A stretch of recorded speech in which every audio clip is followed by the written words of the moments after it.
uh, kita mulai secara formal. Enggak lah, tetap tidak formal kita. Ya, iya, biasa Ini santai. Ini ruang tumbuh bersama di rumah kreatif gitu ya. Terima kasih teman-teman yang sudah hadir. Kalau tadi kita sudah diskusi lumayan ya. Sebenarnya lumayan sebenarnya. Yang datang ke sini sebenarnya sudah satu frekuensi gitu ya. Tadi kita sudah bahas itu. Jadi ya kita ucapkan terima kasih karena masih diberi nikmat sehat, semangat gitu ya. Terima kasih juga, tidak lupa kita panjatkan kepada kedua orang tua kita, bagaimanapun juga ya kan, orang tua kita yang membuat kita hadir di bumi ini, di dunia ini gitu. Ya, kita doakan orang tua kita. Pak, ngeteh ya Pak, ngeteh lagi. Silakan. Kita doakan orang tua kita gitu kan. Ya yang baik-baik kita lestarikan dari orang tua kita gitu ya. Ya, kita maafkan jika ada yang ditanamkan tidak baik, kita maafkan orang tua kita, karena itu salah satu cara kita bisa tumbuh gitu ya. Apalagi kita sedang akan diskusi nih, berdialog tentang mindset uang. Ngomong-ngomong dialog itu, tahu nggak artinya dialog? Ngobrol. Dialog, diskusi. Dialog itu dari bahasa Latin.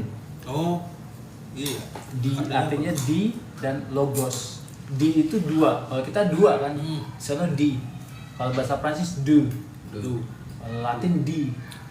Dua artinya.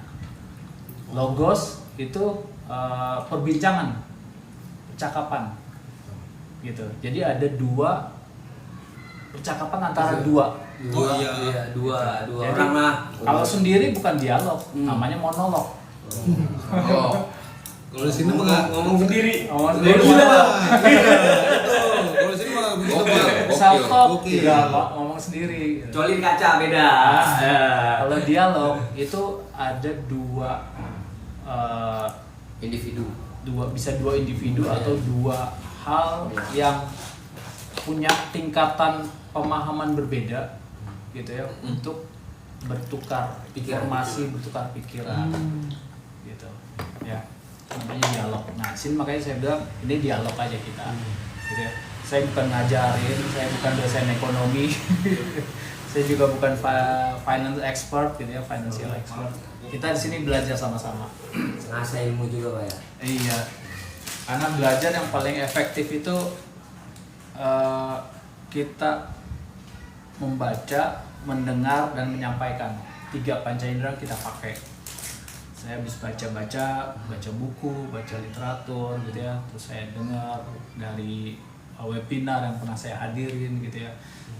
Saya gali lagi materi-materi yang pernah saya dapat. Saya bikin resume seperti ini, saya bikin PowerPoint yang baru saya sampaikan gitu. Apa yang pernah saya dapat.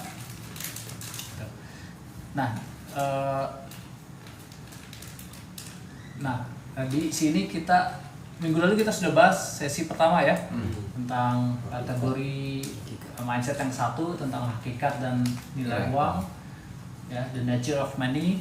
Masih ingat, jadi uang itu adalah energi gitu ya. Uang itu adalah amplify, sebagai pengeras gitu ya. Kalau kita bersuara ngomong pakai mic, nah, uang itu mic, mikrofonnya gitu, loudspeakernya.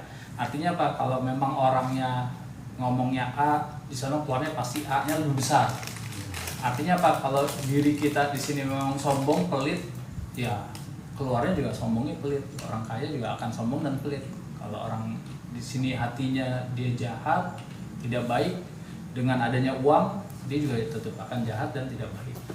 Tapi kalau kita baik gitu ya, maka uang juga datang untuk kebaikan. Artinya ada orang kaya, dia bisa jadi dermawan, dia bikin masjid, dia bikin sekolah, ya kan?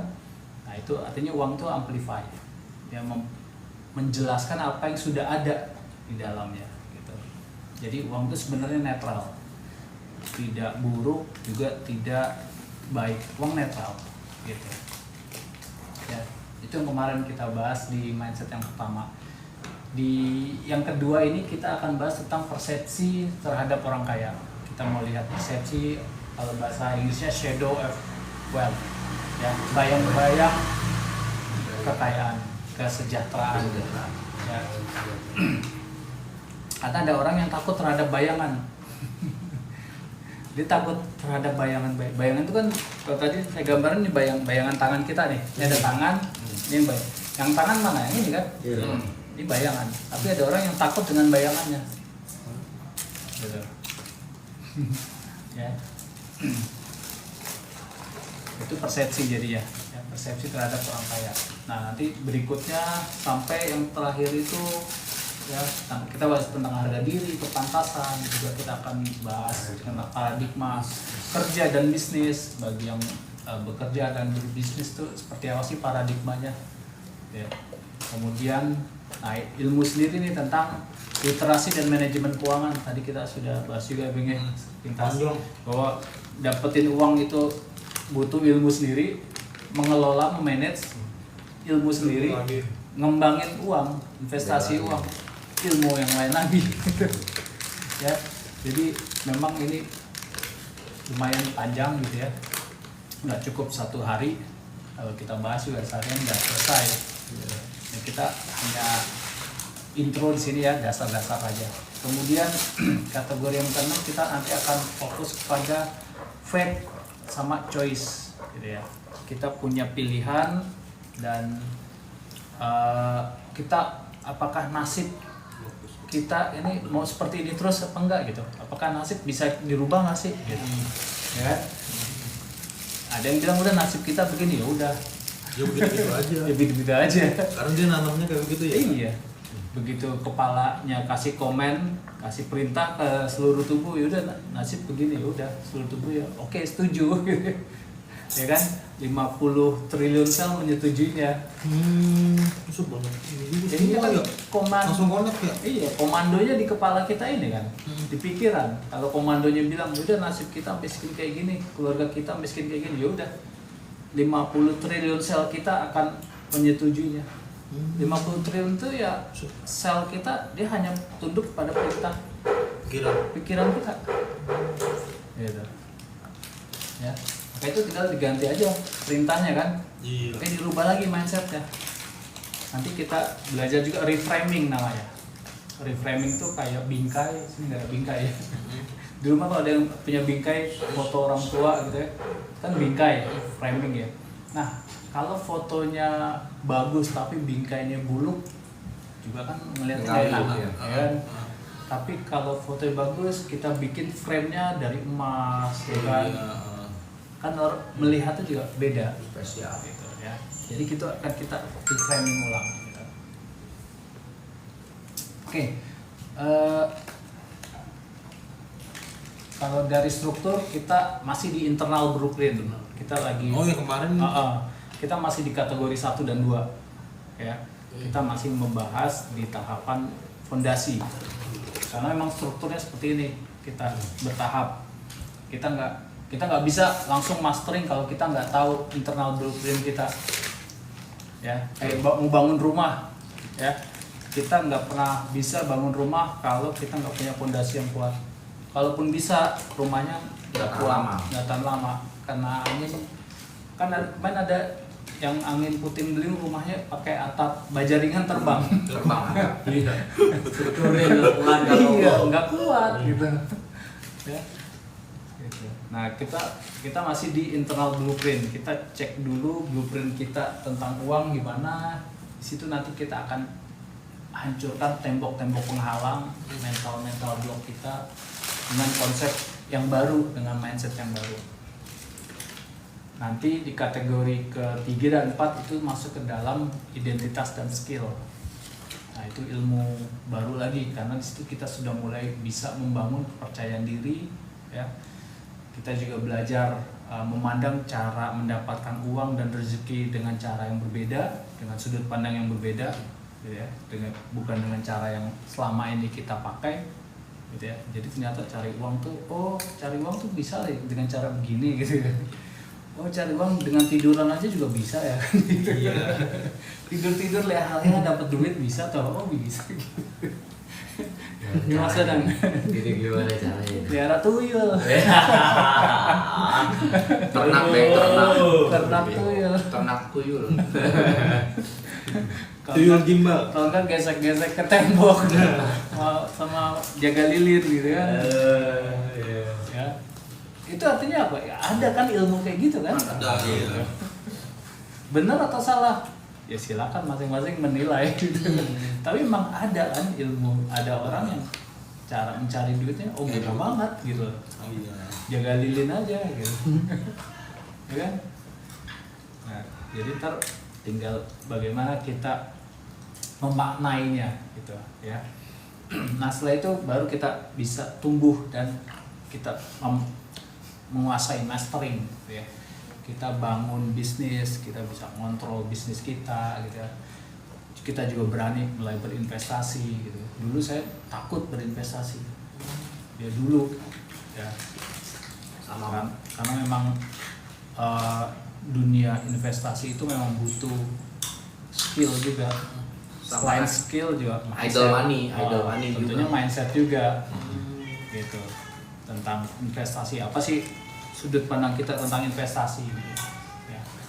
Itu banyak dibahas di bukunya Robert Kiyosaki gitu ya. Jadi kalau Robert Kiyosaki bahas dia mengelompokkan manusia itu jadi 4 kelompok. Itu 4 kelompok. Jadi kelompok yang pertama itu kelompok orang yang finance-nya berdasarkan hidupnya berdasarkan pekerjaan, hanya gaji saja, penghasilannya hanya satu, hanya dari gaji. Kelompok yang kedua itu pengelompokan orang-orang yang sudah mulai auto-entrepreneur, wira swasta, gitu. Ya, memang sih penghasilannya bervariasi kan kalau orang wira swasta, ya kan. Rame-rame. Kalau orang gaji ya fix, kalau orang gaji Segitu. karyawan fix, ya kan. Ya semua kan nanti pilihan, ya bukan masalah tentang benar atau salah, semua itu pilihan. Gitu. Nggak ada yang benar dan tidak ada yang salah. Ya, semuanya pilihan. Tinggal kita mau memposisikan di mana, gitu ya. Nah itu tadi kelompok yang kedua wira swasta. Kelompok yang ketiga sebagai business owner. Dia memiliki bisnis dan dia sebagai ownernya. Kalau yang kemarin bilang CEO-nya, sebagai business owner. Nah yang kelompok yang keempat, yang paling besar penghasilannya bisa unlimited, itu adalah investor. Oh, investor ya. Investor itu ya hari ini ya investor terbesar di dunia Warren Buffett. Warren Buffett itu investor terbesar. Dia juga bisa dibilang ya dia penghasilan kekayaan dia 80% itu ketika dia masuk ke dunia investasi. Gitu. Ya. Ya. Nanti kita bahas juga ini ya. Dan bertanggung jawab atas masa depan. Nah ini juga nih tanggung jawab, karena banyak orang yang tidak punya tanggung jawab terhadap dirinya. Karena dia tidak tanggung jawab terhadap dirinya, maka uang pun dia juga nggak mikirin. Lah dirinya jadi nggak tanggung jawab. Oh iya. Apalagi uang gitu. Dirinya aja masih bodoh. Masa depan dia juga masa bodoh. Begini. Gimana? Jadi hidup ya udah gini-gini aja. Ada Dodi inilah. Ada Dodi ini. Gak tahu.